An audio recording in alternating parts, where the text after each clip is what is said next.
जय गुरुदेव। परम पुरुष गुरुदेव जी, जय गुरुदेव नाम। अलख यगम की पार में स्वामी तुम्हें प्रणाम। कोटि कोटि करूं वंदना, अरब खरब प्रणाम। चरण कमल बिसरू नहीं, जय गुरुदेव नाम। परम पूज्य स्वामी जी महाराज के चरणों में कोट कोट प्रणाम। आप सभी प्रेमी भाई बंधुओं, माता पिता नर नारी बच्चे बच्चियों, बड़े बुजुर्ग बड़े महानुभाव, सबको सादर जय गुरुदेव। हम सभी लोग अपने से बड़े महापुरुषों के वचन का श्रवण करते हैं, उनके वचन को अपने जीवन में उतारते हैं। अपने संत सद्गुरु महात्माओं के वचन को आपस में मिल बैठकर बातचीत करते हैं और उन्हीं महापुरुषों की चर्चा करते करते हम सभी लोगों के अंदर उनकी भाव भक्ति भगवान के प्रति जाग जाती है।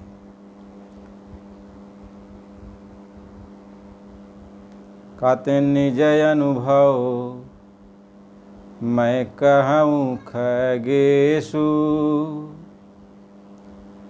अबिन हरि भजन न जाई कलेसु। महात्मा कहते हैं कि मैं अपना निज अनुभव कह रहा हूँ। गोस्वामी जी महाराज उन्होंने कहा मैं अपना निज अनुभव कह रहा हूँ, यानी जो क्लेश है इस संसार में, जन्म मरण का जो कष्ट है, नरको 84 की जो तकलीफ़ें हैं, नाना प्रकार की यातनाएं जो जीव झेलता है, जो बर्दाश्त के बाहर होता है, ये सारे कष्ट तब चले जाएंगे जब वो प्रभु का भजन करेगी।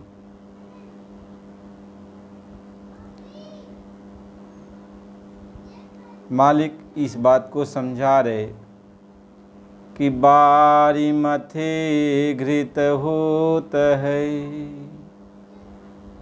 आशिक ताते बरुते। बिन हरि भजन न भवतरई, यह सिद्धांत अपीन।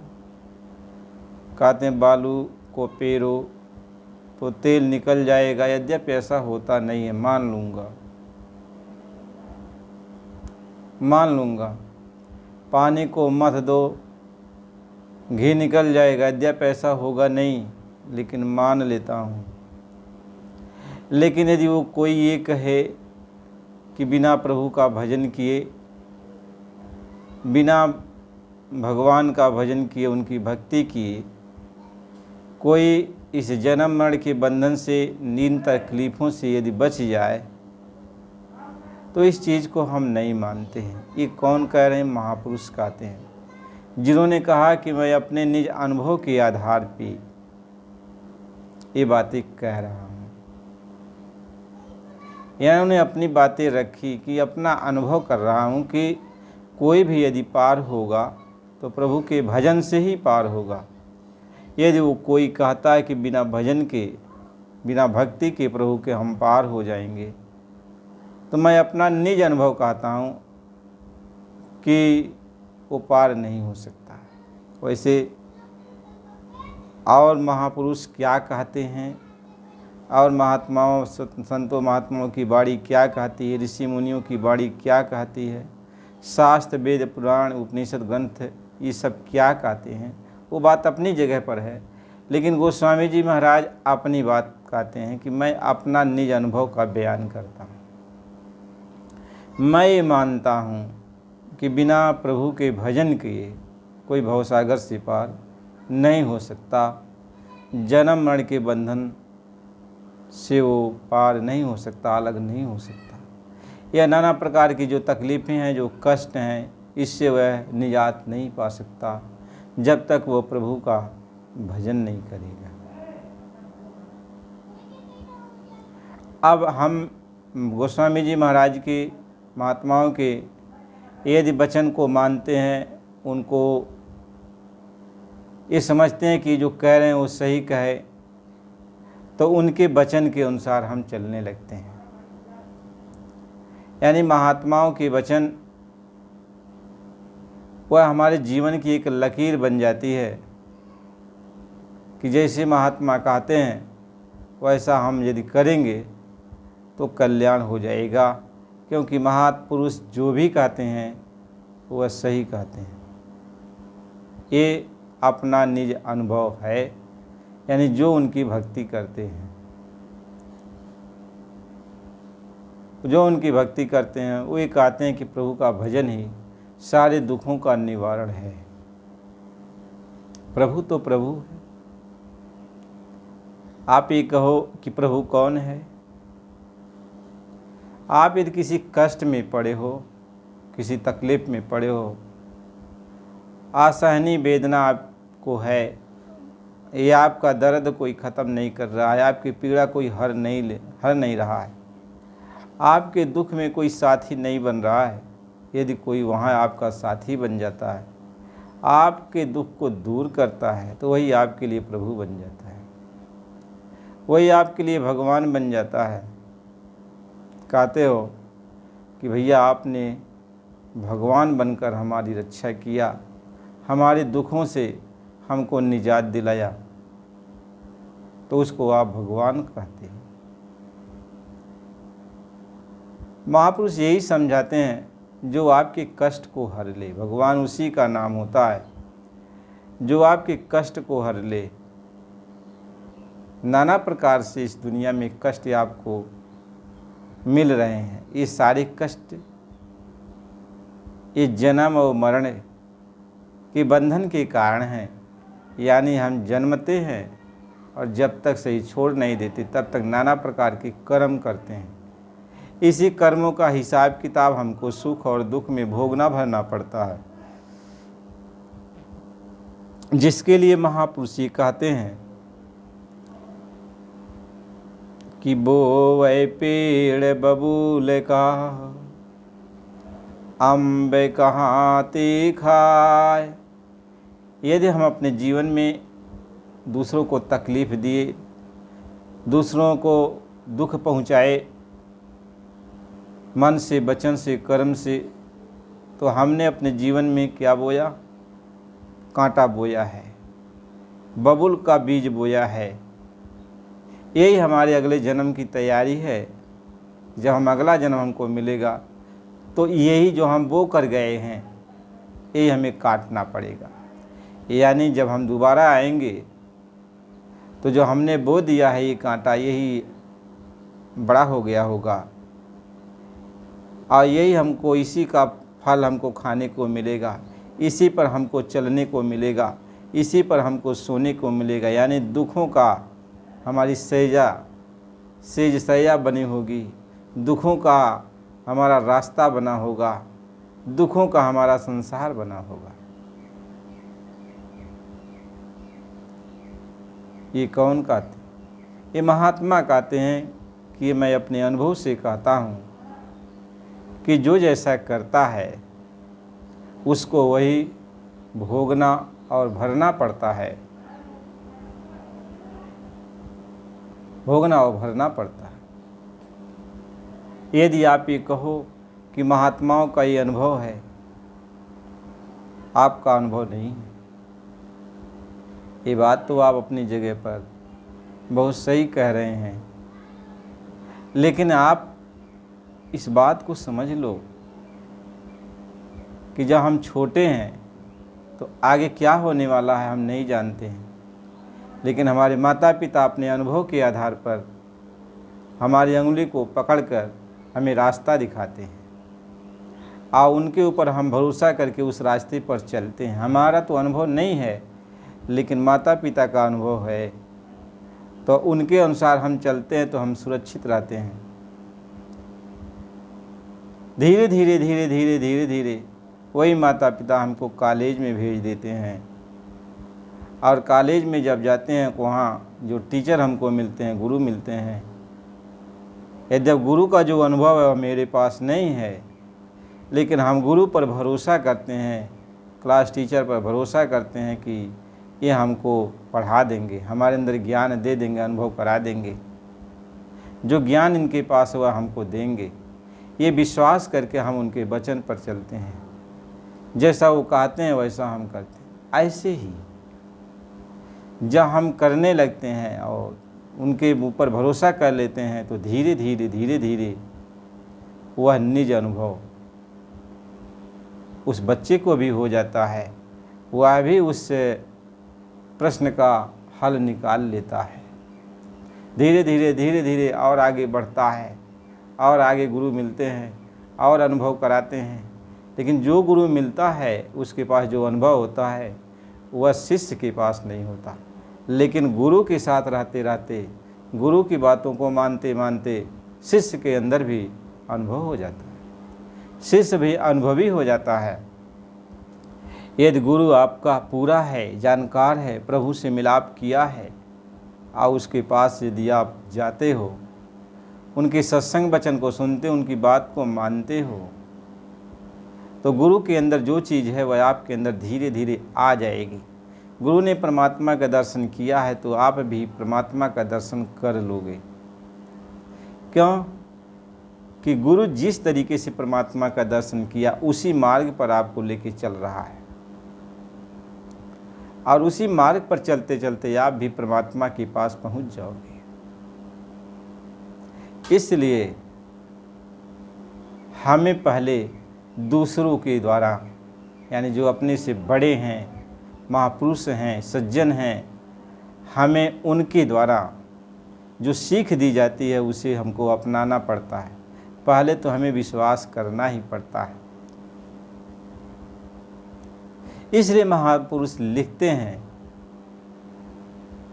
कि बिनु विश्वास न हरि कथा,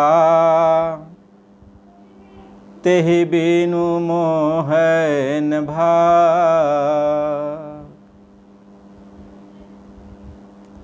मोह गए बिन ना हुए, हरि में दृढ़ है अनुराग। कहते हैं महापुरुष, समझाते हैं कि पहले तो आप अपने गुरुजनों के ऊपर, अपने से बड़े बुजुर्गों के ऊपर, उन महापुरुषों के ऊपर, उन संतों महात्माओं के ऊपर, पहले उनके ऊपर आपको विश्वास करना पड़ेगा। और जब आप विश्वास कर लोगे तो वो महापुरुष आपको भगवान की जो कथा सुनाएंगे, उस कथा को आप मन लगाकर सुनोगे। जब उनकी कथा मन लगा के सुनोगे, भगवान के बारे में जो सुना रहे हैं, तो उस कथा को सुनते सुनते आपके अंदर से ये मोह माया दूर हो जाएगी और भगवान के प्रति प्रेम यानी भक्ति जाग जाएगी।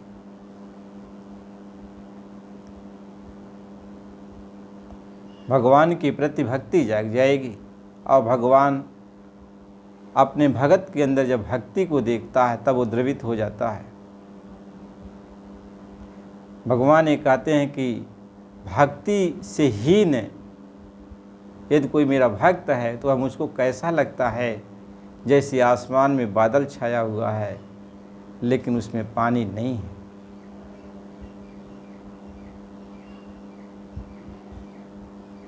उसमें पानी नहीं है, इसी तरीके से वह मेरा भक्त होता है।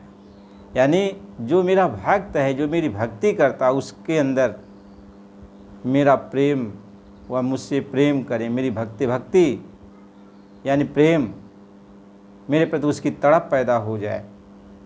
ये कब संभव होता है? जब अपने गुरु पर, अपने जो बड़े बुजुर्गों पर, अपने से ऊंचे जो भी कोई हैं उनकी बात को मानता है और उनके द्वारा जो मेरी कथा को वो सुनाते हैं वह सुनता है, तो मेरी कथा का श्रवण करते करते करते करते अपने आप मोह माया भाग जाती है और उसके अंदर मेरी भक्ति उत्पन्न हो जाती है। भक्ति उसी के घट के अंदर उत्पन्न होती है, तब वह भगवान के प्रति, गुरु के प्रति, अपने महान भावों के प्रति उसका प्रेम जागृत हो जाता है। और जब भक्ति जाग गई तो, और जब प्रेम हो गया, भक्ति जाग गई, तो भगवान ही कहते हैं कि मैं अपने भगत के तब पीछे पीछे, यानी आप जैसे माता पिता और छोटा बच्चा आगे आगे दौड़ रहा है तो माता पिता पीछे पीछे चलते रहते हैं कि कहीं बच्चा गिरने न पाए। ऐसे जब भक्ति जाग जाती है तो वो भगवान अपने भक्त के पीछे पीछे चलता है कि मेरे भक्त को कहीं कोई कष्ट न होने पाए, कोई तकलीफ़, यदि तकलीफ़ होने को होता है, कोई कहीं गिरने को होता है तो आगे बढ़कर उसको बचा लेता है, रोक लेता है। इसलिए हमें पहले उन अनुभवी महापुरुषों के पास जाना है जो अनुभव किए हैं। भाई यदि बहुत सारे लोग कहते हैं कि अनुभवी महात्मा हैं, इनके पास जाने से अच्छा ज्ञान मिलेगा भगवान के प्रति, बहुत सारे लोग बता रहे हैं, आप सुन रहे हो, तो लोग के बातों पर एक बार भरोसा करना पड़ता है। भरोसा करके हमें भी उन महापुरुष के पास जाना पड़ता है और जा करके उनकी शरण में रह करके उनके सत्संग वचन को सुनना पड़ता है। और सुनते सुनते भगवान के प्रति प्रेम जाग जाता, मोह माया दूर होने लगती है। जब वो महात्मा खुश हो जाते हैं तो भगवान से मिलने का रास्ता बता देते हैं। वो कौन सा रास्ता बताते हैं? जिस रास्ते से वो भगवान से मिले होते हैं वो वही रास्ता आपको भी बता देते हैं, दूसरा नहीं। जिसके पास जो होता है वही देता है, और जिसके पास जो नहीं है आप मांगते रहो। यदि वो आपका गुरु, वो महापुरुष जो सामने आपके हैं, जिनको आप समझते हो, यदि वो भगवान से नहीं मिले हैं, तो यदि आप उनके ऊपर कितनों अपना मत्था पटको कि नहीं हमें भगवान से मिला दो, हमें भगवान से मिला दो, तो बेचारे कैसे मिलाएंगे, क्योंकि वो खुद नहीं मिले हैं। इसलिए जिनके पास जो होता है वही देता है। यदि आपको भगवान की प्यास है, महापुरुष के पास गए, सत्संग सुन रहे, भगवान की प्रति भक्ति जाग गई और अपने गुरु से कहते हो कि हमें भगवान से मिलाप कर दो, तो आपका गुरु यदि निस्वार्थी है और आपकी तड़प को जानता है तो ये कह देता है कि बच्चा भगवान से मिलने के लिए ये फला महात्मा के पास तुम चले जाओ, वहाँ जाओ, वो महात्मा मुझसे ज़्यादा अनुभवी हैं, वो तुम्हें सही मार्ग बता देंगे। जितना हमें ज्ञान था हमने आपको दिया बच्चा, फिर आगे चले जाओ। वो रोकते नहीं हैं, वो आपके ऊपर नाराज़ नहीं होंगे, क्योंकि वो निस्वार्थी होते हैं। अब जो नाराज़ होने लगेगा कि नहीं आप कहाँ जाओगे, आप यहीं पे पड़े रहो, तो ये स्वार्थी लोग होते हैं जो एक दूसरे को रोकते हैं। अरे भाई, जब आप उसको पानी पिला दोगे, भक्त को भर पेट पानी पी लिया, संतुष्ट होगा, तो जाएगा ही क्यों? क्योंकि आपके पानी पिलाने में उसको आनंद मिल गया, रस मिल रहा है, खुद वह रस छोड़ के नहीं जाएगा। लेकिन जब आप उस रस को नहीं पिला रहे हो, वो प्यासा है रस के बिना, आनंद के बिना, तो वो बता देते हैं कि आगे चले जाओ। इसलिए कहा खोजी कोई कोई होएगा और बाधिक सब संसार। कहते खोज करने वाला तो कोई कोई होता है, लेकिन वाद विवाद करने वाले तो बहुत हो जाते हैं, विवाद करने लगते हैं। अब हम जब पढ़ाई स्टार्ट करते हैं तो हमारा प्रथम क्लास का जो मास्टर होता है, जितना उसको ज्ञान हो हमको दिया न, फिर हम अगले क्लास में चले जाते हैं, फिर अगला मास्टर मिल जाता, तो हम इस मास्टर से कुछ कहते नहीं हैं ना। ये कहते हैं कि मास्टर साहब बहुत अच्छा आपने हमको ज्ञान दिया, अब मास्टर साहब हमको पास कर दिए अगले क्लास में जाने के लिए, अगला गुरु हमको मिल जाएगा, हम खुश होते हैं। इसलिए जो कोई भी आपको महापुरुष मिलते हैं, जितना उनका अनुभव होगा भगवान के प्रति, आपको उसका वो अनुभव कराएंगे और फिर आगे यदि वो पूरे नहीं हैं तो फिर आगे आपको बता देंगे कि आगे चलो बच्चा। तो आप इस महात्मा से भी प्रेम प्यार करते रहोगे, इनकी भी कदर करोगे, इनको भी अपने सिर पे रखोगे, और जो फिर अगला महापुरुष मिल जाते हैं उनको भी, फिर यदि उनसे कोई ज़्यादा अनुभवी है तो उनके पास भी। लेकिन अब आपका सम्मान पहले दूसरे तीसरे सबके साथ आपका सम्मान बढ़ता जाता है। आप किसी को छोटा बड़ा नहीं कहते। क्यों? कि जो छोटा, जो सबसे पहले आपको मिला, वही आपको आगे बढ़ने का मार्ग बताया। ऐसे एक दूसरे को के पास भेजते रहते हैं। इसलिए जो संत महात्मा होते हैं और उनके बच्चे जो होते हैं वो किसी के बारे में निंदा नहीं करते। अभी यहाँ हमें आपको शिक्षा दीक्षा देने वाले यहाँ जो है, जैसे हमारे ब्राह्मण लोग होते हैं, हमारे पूजनीय होते हैं, तो ये हमें शिक्षा दीक्षा देते हैं। हमें घर गृहस्थी में रहने के लिए हमें कैसे कैसे विधि विधान से वो सब बातें समझाते बुझाते हैं। तो छोटे बड़े कामों में हम उनके पास जाते हैं, उनसे पूछते हैं, लगन मुहूर्त उनसे पूछते हैं, उनको और कुछ करते हैं, दरवाजे पर आते हैं, उनकी सेवा करते हैं, जो कुछ भी पार लगता। हम उनको ये नहीं कहते नहीं आप हमको आप बेकार हो, नहीं, सम्मान करते हैं, सम्मान करते हैं। ऐसे ही जो सच्चा भक्त होता है वह सबको इज्जत की दृष्टि से देखता, सबको सम्मान करता हुआ फिर अपनी मंजिल की तरफ आगे बढ़ता चला जाता, रुकता नहीं है कहीं, अपनी मंजिल की तरफ। क्योंकि उसका मानव शरीर का ये लक्ष्य है कि अपनी मंजिल पर पहुंचना। मानव शरीर मिलने का क्या लक्ष्य है कि अपनी मंजिल तक पहुंच जाना।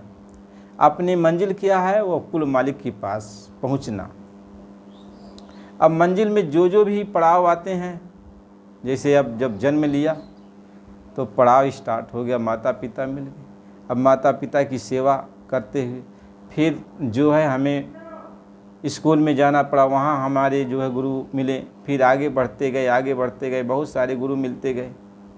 फिर हमें जो है संसार में शादी विवाह कर दिया गया, फिर उसमें हम उस जिम्मेदारी को निभाते हुए फिर बाल बच्चों के बीच रहते हुए हम आगे फिर बढ़ते जा रहे, रुकेंगे नहीं, फंसते नहीं हैं। हर पड़ाव को पार करते हुए हम फिर अपने उस आत्म तत्व की तरफ, परमात्म तत्व की तरफ अग्रसर होते चले जाते हैं कि हमें जब तक हमारा लक्ष्य नहीं प्राप्त हो जाएगा, जब तक हमें वो प्रभु नहीं मिल जाएगा, तब तक हमें रुकने की ज़रूरत नहीं है। यानी मानव शरीर का ये लक्ष्य है कि आत्मा को परमात्मा में मिला दो। यही तो हनुमान जी कहते हैं कि राम काज कीन्हे बिना मोहि कहाँ विश्राम। मुझे विश्राम नहीं है जब तक प्रभु का काम जो हमें सौंपे हैं वह हम पूरा नहीं कर लें। तो प्रभु ने हम लोगों को भी तो ये काम सौंपा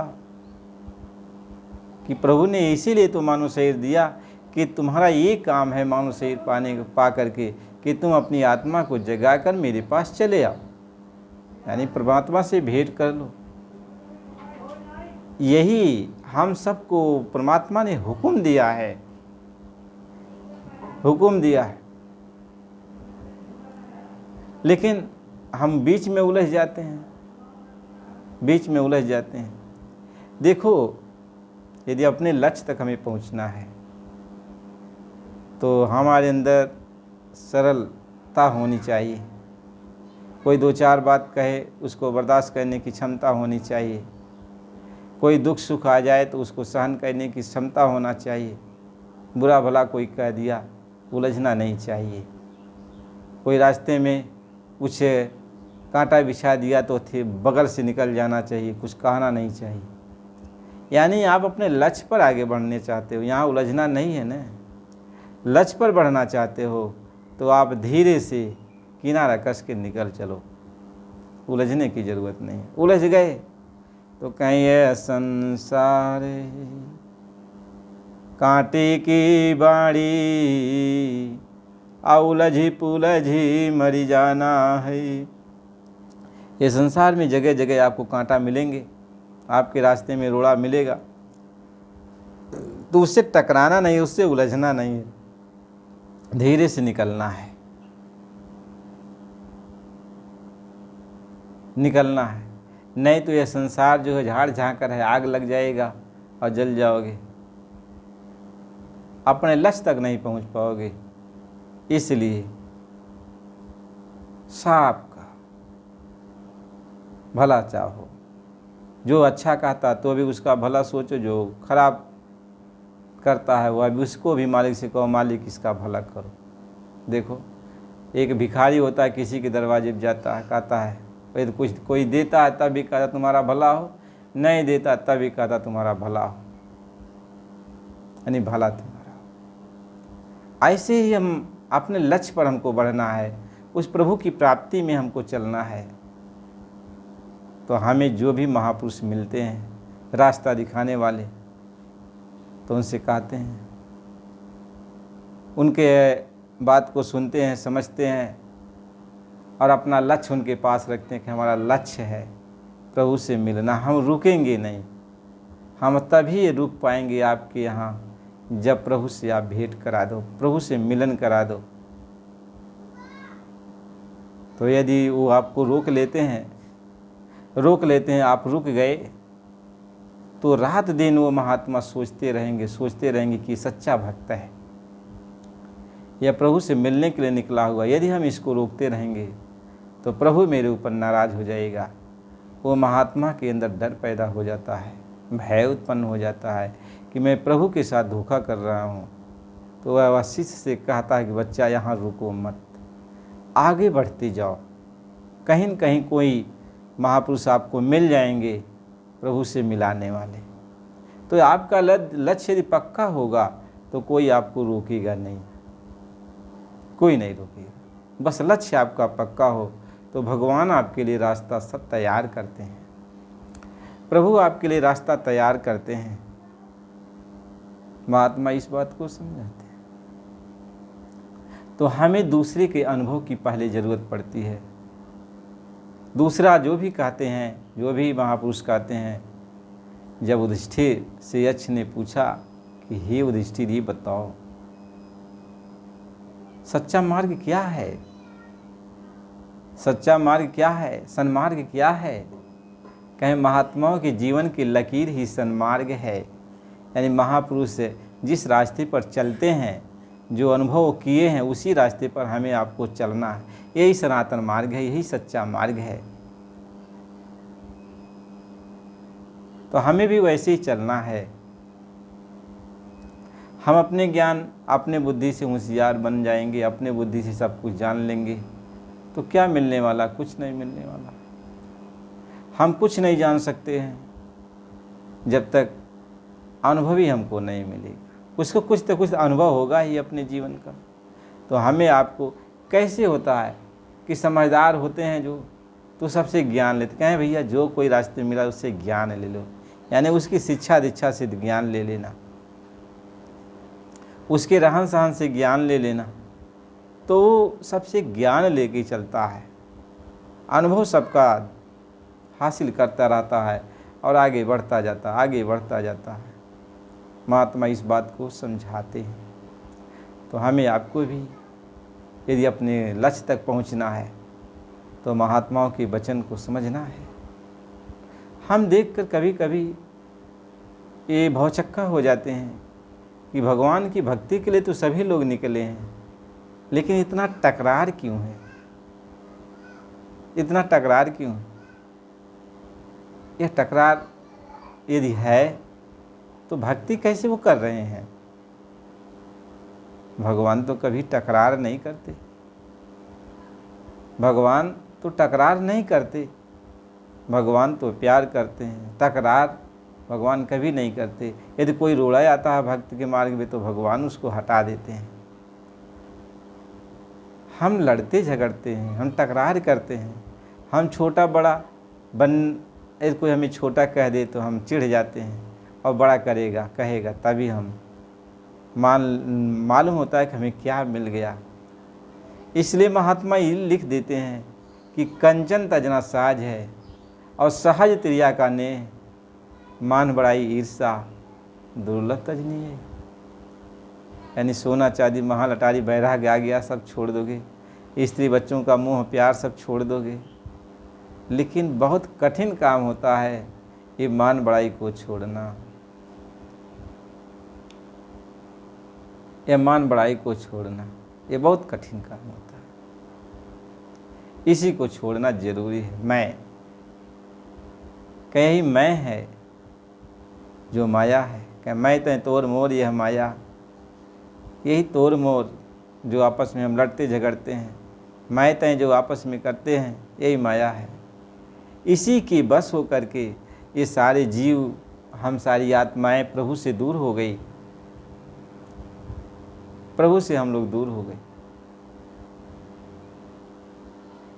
इसलिए महात्मा ये समझाते हैं कि माया को यानी प्रभुता को सब कोई भजे, यानी प्रभुता को सब कोई भजे और प्रभु को भजे न कोई। और जो कोई प्रभु को भजे तो प्रभुता चेरी हुए। कहते हैं कि अपनी मान बढ़ाई प्रभुता सब लोग चाहते हैं, हमें मान बढ़ाई मिल जाए, प्रभुता मिल जाए। लेकिन यार आप प्रभु को चाहो और मान बढ़ाई को दूर कर दो कि हमें चाहे कोई इज्जत करे न करे, चाहे हमारा कोई सम्मान करे न करे, उसको एक तिलांजलि दे दो और प्रभु को भजो। तो देखो जब तुम प्रभु के हो जाओगे तो दुनिया सिजदा करने लगेगी, दुनिया आपके पीछे पीछे दौड़ने। यदि आप कोई दुनिया ये जान जाए ना ये प्रभु का प्यारा, इसके पास बड़ी ताकत है, बड़ी शक्ति है, जो कहेगा हो जाएगा, देखो भीड़ अपने आप आने लगती है। चारों तरफ भीड़ अपने आप जुट जाएगी, सब अपनी मनोकामनाएं लेकर खड़े हो जाते हैं, हाथ जोड़ के रोते हैं, गिड़ाते हैं, हमारी ये इच्छा पूरा कर दो, हमारी ये इच्छा पूरा कर दो, हमारी ये इच्छा पूरा कर दो। ये संसार है, ये संसार बहुरंगी है। जानेगा कि आपके पास कुछ माल है तो आपका बन कर के आएगा, आपके साथ रहेगा, और जब माल लूट लेगा तो फिर कहेगा तुम बहुत बेकार हो, माल तो मिल गया लेकिन चल दिया। तो महात्मा कहते हैं ये ठगों का देश है, यह ठगों का देश है। ठगों ने जाल बिछा के रखा है। इसलिए जो तुम्हारे पास पूंजी है बच्चा, उसको संभाल के रख, छिपा के रख, गठरी में बांध के रख। जहाँ ज़रूरत कोई है, अर्थ जिज्ञासु कोई प्रेमी है, उसके सामने गठरी को खोल, नहीं तो चोरों और ठगों के सामने खोल देगा। तो सब जो चोरों और ठग का मतलब क्या होता है, जो दुनियावी इच्छाओं को रखते हैं, दुनिया की वासनाओं में जो डूबे हुए हैं, उनके सामने यदि अपनी गठरी को खोल दिया तो सब लूट लेंगे। और तब तक लूटते जाएंगे जब तक तुम्हारे पास पूंजी रहेगी। यदि सारी पूंजी जब ख़त्म हो जाएगी तब तुम्हारा साथ छोड़ के कहेंगे भैया उसके पास मत जाना, कुछ है वह नहीं, लूट लिया। और जब तक था तब तक पीछे पीछे पड़े थे, घूमते टहलते थे। महात्मा तो इस बात को समझाते हैं। इसलिए जो सच्चे महात्मा होते हैं तो कहते हैं बच्चा ये जो कुछ भी अनुभव करो, जो कुछ भी जानो समझो, उसको छिपा के रखो, जाहिर मत करो कि मेरे पास कुछ है। केवल दुनिया में मालिक की भक्ति का ज्ञान देते चलो कि प्रभु की भक्ति करने से ही जीव का कल्याण होगा, प्रभु की भक्ति करने से ही जीव का भला होगा। बस प्रभु के मार्ग पर दुनिया को लगाते जाओ, लगाते जाओ। अभी नहीं कह दो कि मैं बहुत कुछ मेरे पास है, मैं जो चाहूँ सो कर सकता हूँ, तब तो तुम लूट लिए जाओगे और थोड़ी समय के बाद तुम कंगाल हो जाओगे। इसलिए अपने धन को छिपा के रखना, कारण जैसे कंगाल होता अपने धन को छिपा के रखता है, हमेशा उसको टटोलता रहता है, ऐसे जो सच्चा धन होता है भगवान की भक्ति का, उसको भक्त छिपा के रखता है, छिपा के रखता है। हमें आपको प्रभु की भक्ति के धन को छिपा के रखना चाहिए। इसलिए जब हम भक्ति के मार्ग में चलते हैं तो हमें पहले महापुरुष के ऊपर भरोसा करना पड़ता है, संतों के ऊपर भरोसा करना पड़ता है कि महात्मा पूरे हैं, भगवान हैं, और उनकी बात को हमें सुनना पड़ता है। पहले जब उनकी बात को हम सुनेंगे, समझेंगे, उनके पास जाएंगे, कथा सुनाएंगे, सत्संग सुनाएंगे, धीरे धीरे हमारे अंदर की मलिनता दूर हो जाएगी, हमारा बर्तन साफ हो जाएगा। तो जो महात्मा कि बर्तन के अंदर उनके हृदय में जो दूध रखा हुआ है वह आपको भी दे देंगे, आपको भी दे देंगे। तब आपको अनुभव होगा। जब वो पहले आपकी सफाई करेंगे, आप साफ सुथरा हो जाओगे, निर्मलता आपके अंदर आ जाएगी, तो भी आप अनुभव करने लगोगे। महात्माओं ने बहुत से लोगों को अनुभव कराया, तब तो लोग महात्माओं के पीछे रहते हैं, चलते हैं, घूमते हैं, टहलते हैं। बिना किसी के पास से कुछ मिले कोई किसी के पास थोड़ी जाता है। जब कुछ मिलता है तभी उनके पास लोग जाते हैं, चाहे दुनियावी चीज़ की मांग पूरी करा ले, चाहे भक्ति भाव भजन की मांग पूरी करा ले, लेकिन उसकी मांग कुछ पूरी होती है तब वो महात्माओं के पास जाते हैं, तब भीड़ लगी रहती है। इसलिए पहले किसी को अपना अनुभव नहीं होता है। महात्माओं का अनुभव जो होता है उन पर भरोसा करना पड़ता है, उनकी शरण में हमें जाना पड़ता है, तब धीरे धीरे भक्ति का मार्ग हमें मिलता है। इसलिए पहले हमको अबोध बनना होता है, भरोसा करना पड़ता है। इसलिए प्रेमी भाई बहनों, गुरु की ज़रूरत है, गुरु की ज़रूरत है। गुरु मिल जाएंगे, ज्ञान आपको देंगे, रास्ता आपको बताएंगे, शिक्षा दीक्षा आपको देंगे, आपको पढ़ाएंगे, हर तरह से सिखाएंगे, भगवान के मार्ग पर लगाएंगे। धीरे धीरे धीरे धीरे भक्ति करते आप भगवान के करीब तक पहुंच जाओगे, भगवान से मिल जाओगे। मालिक की बड़ी कृपा दया है कि हम सब लोग आपस में मिल बैठकर प्रभु की चर्चा करते हैं, मालिक का सत्संग गुणानुवाद करते हैं।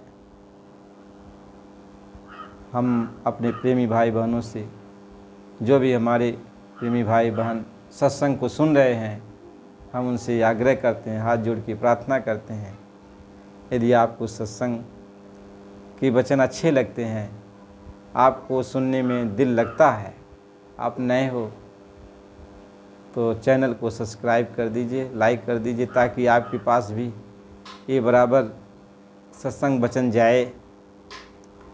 और हमारे पुराने भाई से हम अपील करते हैं, प्रार्थना करते हैं, आप भी बराबर सत्संग को, पूरा सत्संग को सुना करिए। आगे मालिक की जैसी मौज होती है, फिर वैसा है, फिर सत्संग मिलेगा, सत्संग तो बराबर मिलता है। इसलिए जय गुरुदेव।